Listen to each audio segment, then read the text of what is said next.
तो आज की क्लास में हम बात करेंगे एंजाइम्स की।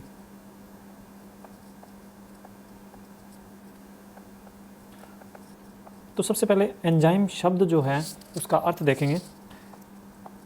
एन का मतलब इन और जाइम का मतलब होता है हीस्ट। ठीक है, यानी जो हीस्ट सेल में जो प्रेजेंट रहता है वो क्या होता है? एंजाइम। हीस्ट में पाए जाने वाला पदार्थ क्या कहलाता है? एंजाइम कहलाता है। तो एक तो बात ये होगी। दूसरी बात, जो लिविंग सेल्स हैं, यानी लिविंग जो सेल्स हैं उसमें क्या होगी? केमिकल रिएक्शन, यानी रासायनिक क्रियाएं। रासायनिक क्रियाएं जो हैं उनको क्या करता है? सुचारू रूप से, यानी नॉर्मली, जो नॉर्मली रूप से क्या करेगा? चलाता है। जो नॉर्मली रूप से चलाता है तो उसके लिए क्या कुछ कारकों की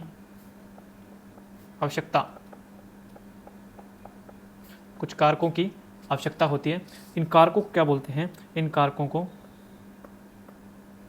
एंजाइम बोलते हैं। ठीक है, तो क्या होता है, जो लिविंग सेल्स होती हैं उसमें केमिकल रिएक्शंस को क्या कर रहा है? नॉर्मली ये रूप से चला रहा है। तो इसको चलाने के लिए जिनकी आवश्यकता होती है, जिस चीज़ की आवश्यकता होती है उसको क्या बोलते हैं? एंजाइम बोलते हैं। ठीक है, नेक्स्ट तीसरा पॉइंट देखते हैं, स्टडी ऑफ एंजाइम्स।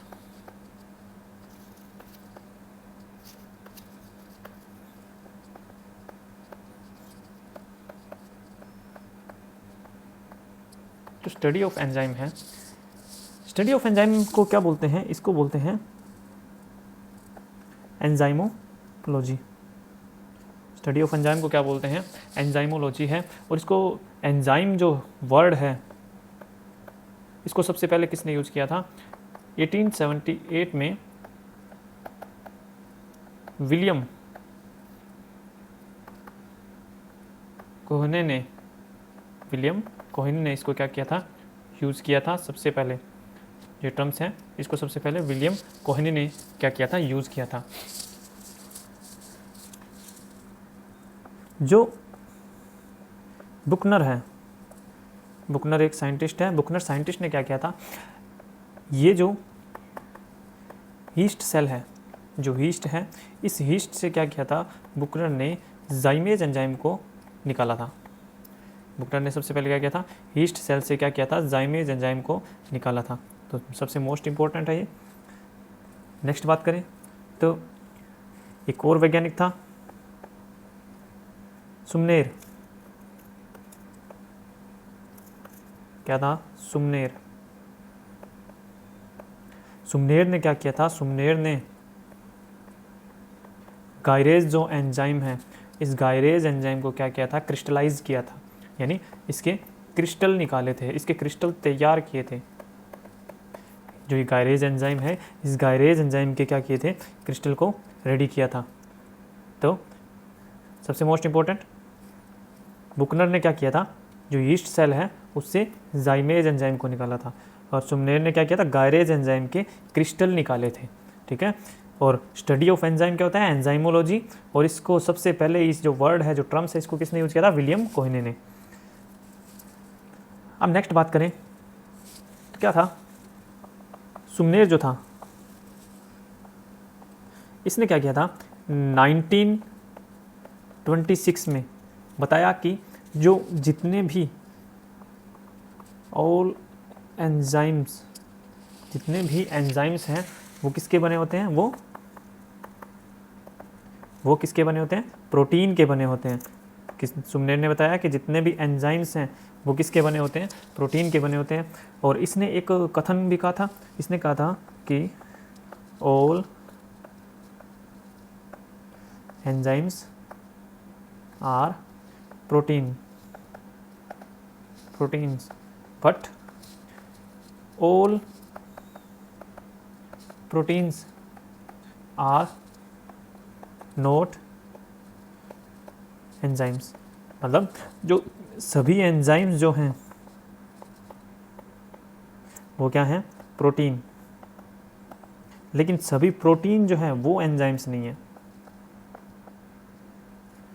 ठीक है, तो क्या क्या क्या कहा इसने, जो सारे के सारे एंजाइम्स हैं वो क्या है, प्रोटीन्स हैं, लेकिन सभी प्रोटीन्स क्या नहीं है, एंजाइम नहीं बोल सकते अपने। ठीक है, जैसे कुछ एंजाइम जो हैं वो आरएनए से बनते हैं, तो आरएनए क्या बनाता है, राइबोजाइम, यानी किससे बन रहे हैं, न्यूक्लिक एसिड से, न्यूक्लिक एसिड से, न्यूक्लिक एसिड से क्या बन रहा है, यहाँ पर आरएनए बन रहा है और उसको क्या बोलते हैं, राइबोजाइम। लगभग क्या मानते हैं कि एक सेल में, ए सेल अप्रोक्स 3000 एंजाइम को स्टोर करती है, यानी 3000 एंजाइम पाए जाते हैं। मतलब एक सिंगल सेल में अप्रोक्स 3000 एंजाइम पाए जाते हैं। और ये एंजाइम इसमें 2 टाइप के मिलेंगे आपको। अगर इनकी एंजाइम की बात करें, ये कितने टाइप के मिलेंगे आपको, यहाँ पर 2 टाइप के मिलेंगे। सबसे पहला तो आता है एंडो एंजाइम और दूसरा आएगा एक्सो एंजाइम। जो ये होते हैं, ये एंडो एंजाइम, ये क्या होते हैं, ये सेल के भीतर अंदर क्या रहते हैं, एक्टिव रहते हैं। सेल के अंदर क्या रहते हैं, एक्टिव रहते हैं। और इनका जो दूसरा नाम है उनको क्या बोलते हैं, मेटाबॉलिक एंजाइम।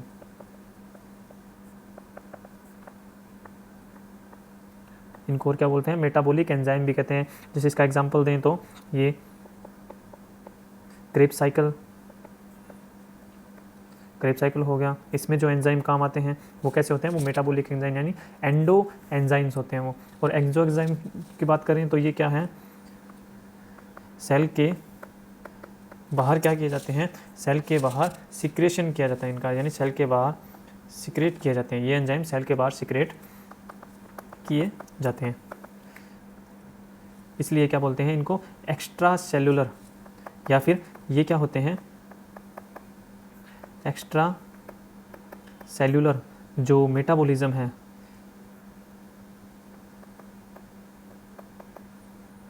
या फिर एक्स्ट्रा सेल्यूलर बाह्य कोशिकीय जो पाचन है उससे क्या होती है, ये संबंधित होते हैं। तो ये क्या है, एक्स्ट्रा सेल्यूलर पाचन से ये संबंधित होते हैं। अब अगर प्रोटीन के वे से देखें एंजाइम को, तो क्या होते हैं सारे के सारे एंजाइम, प्रोटीन। सारे के सारे एंजाइम क्या होते हैं, प्रोटीन। तो इनको मैं 2 पार्ट में डिवाइड करता हूँ। पहला पार्ट क्या आता है, सिंपल प्रोटीन, और इधर क्या आएगा, कंजुगेटेड प्रोटीन।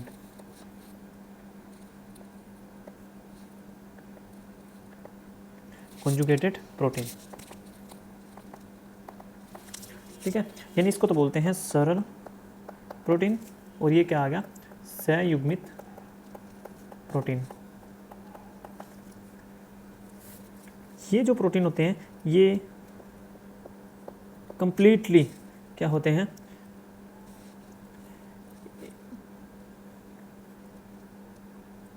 कंप्लीटली प्रोटीन के बने होते हैं। ये जो एंजाइम होते हैं वो कंप्लीटली किसके बने होते हैं, प्रोटीन के बने होते हैं। लेकिन ये जो एंजाइम है, ऐसे एंजाइम जो हैं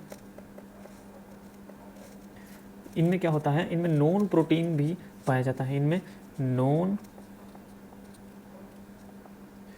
प्रोटीन भाग भी पाया जाता है। कुछ मोस्ट इम्पोर्टेंट अगर मैं बात करूं तो देखो, इसमें क्या है कि अगर ज़्यादातर जो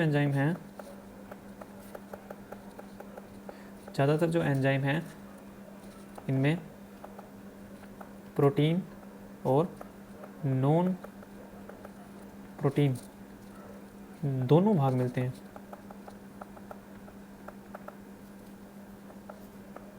ठीक है, प्रोटीन और नॉन प्रोटीन दोनों भाग इसमें मिलते हैं। तो क्या है, इनको क्या बोलते हैं, इनको होलो एंजाइम बोलते हैं। कौन सा? Holo enzyme. और ये होलो एंजाइम है, ये दो चीज़ों से मिलके बनते हैं, एपो एंजाइम प्लस कोफैक्टर। जो एपो एंजाइम है वो क्या है, एक प्रोटीन पार्ट, और कोफैक्टर क्या है, ये नॉन प्रोटीन पार्ट। कोफैक्टर क्या है, non protein part. Holo enzyme यानी कंप्लीट एंजाइम, यानी संपूर्ण एंजाइम। अब जो कोफैक्टर पार्ट होता है ये दो टाइप का मिलेगा आपको, यानी एक तो अकार्बनिक यानी इनऑर्गेनिक कोफैक्टर, दूसरा organic cofactor. Inorganic cofactor and organic cofactor. अब अगर इनऑर्गेनिक कोफैक्टर की बात करें तो ये किससे मिलकर बनता है, ये कई प्रकार के आयनों से, आयन से, कई प्रकार के आयन इसमें शामिल होते हैं। जैसे अगर एग्जांपल देखें तो कार्बोनिक एनहाइड्रेज, कार्बोनिक एनहाइड्रेज, जिसमें क्या प्रेजेंस चाहिए, जिसमें Zn+2 प्रेजेंस चाहिए। और दूसरा बात करें तो हेक्सोकाइनेज एंजाइम, हेक्सोकाइनेज एंजाइम, इसमें क्या चाहिए, इसमें Mg+2 आयन चाहिए। तो क्या है कि जो इनऑर्गेनिक कोफैक्टर है उनमें आयंस की ज़्यादा ज़रूरत रहती है हर एक एंजाइम के लिए। और अगर ऑर्गेनिक कोफैक्टर की बात करें तो इसमें देखो, ऑर्गेनिक कोफैक्टर है, इसमें क्या होता है, इसमें ये दो प्रकार के मिलते हैं, एक तो प्रोस्थेटिक और दूसरा कोएंजाइम्स। कोएंजाइम, प्रोस्थेटिक और कोएंजाइम। प्रोस्थेटिक का मतलब है इसमें जो प्रोटीन जो पार्ट है वो क्या होता है, यानी प्रोटीन पार्ट एपो एंजाइम, जो प्रोटीन पार्ट एपो एंजाइम्स जो है, यानी ये दोनों चीज़ें आपस में एकदम दृढ़ता से यानी टाइटली पैक्ड होती हैं। और जब ये टाइटली पैक्ड होती हैं तो इसको क्या बोलते हैं, इसको प्रोस्थेटिक ग्रुप, इसको क्या बोलते हैं,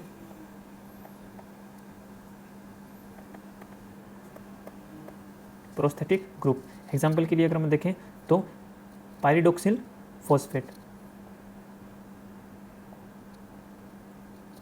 पायरिडोक्सिल फॉस्फेट। और अगर कोएंजाइम देखें तो ऐसे एंजाइम जो थोड़े टाइम के लिए जुड़ते हैं, यानी ऐसे को एंजाइम जो क्या होते हैं, क्षणिक रूप से जुड़ते हैं, जो क्षणिक रूप से जुड़ते हैं उन्हें क्या बोलते हैं, को एंजाइम। ठीक है, तो उन्हें क्या बोलते हैं, को एंजाइम। अब जो को एंजाइम है उनमें क्या होता है, तो विटामिन एक इम्पोर्टेंट घटक होता है, जो अधिकांश जो को एंजाइम्स हैं, अधिकांश जो को एंजाइम है उसमें क्या होता है, विटामिन एक इम्पोर्टेंट पार्ट है। विटामिन एक क्या है, इम्पोर्टेंट पार्ट है। अगर हम एग्जांपल देखें तो एग्जांपल में जो NAD है और दूसरा NADP जो है, इनमें क्या होता है, ये जो कोएंजाइम्स हैं इनमें नियासिन पाया जाता है, इनमें नियासिन विटामिन पाया जाता है। NAD का पूरा नाम क्या है, निकोटिनेमाइड एडेनाइन डाइन्यूक्लियोटाइड। और इसमें लास्ट में क्या जुड़ जाएगा, फॉस्फेट, यानी nicotinamide adenine dinucleotide phosphate.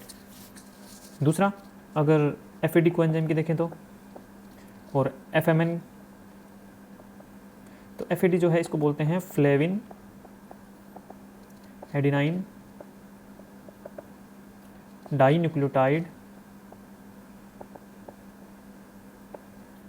Flavin adenine dinucleotide, और FMN को बोलते हैं फ्लेविन मोनोन्यूक्लियोटाइड। तो इसमें जो विटामिन पाया जाता है वो है राइबोफ्लेविन, इसमें राइबोफ्लेविन मिलता है। और कोएंजाइम ए की बात करें, कोएंजाइम ए की बात करें तो इसमें क्या मिलता है, पेंटोथेनिक एसिड, पेंटोथेनिक एसिड इसमें प्रेजेंट रहता है। ठीक है, तो ये क्या है, ये कोएंजाइम्स हैं, ये एग्जांपल के साथ में मैंने आपको बताया है इनमें। ठीक है, ये 3 एग्जांपल है इसके, प्रोस्थेटिक, कोएंजाइम। ठीक है, जो यहाँ पर जो एंजाइम्स हैं यानी कोफैक्टर हैं, जो वो 2 टाइप के मिलते हैं, ऑर्गेनिक कोफैक्टर और इनऑर्गेनिक कोफैक्टर। बाकी करेंगे नेक्स्ट क्लास में।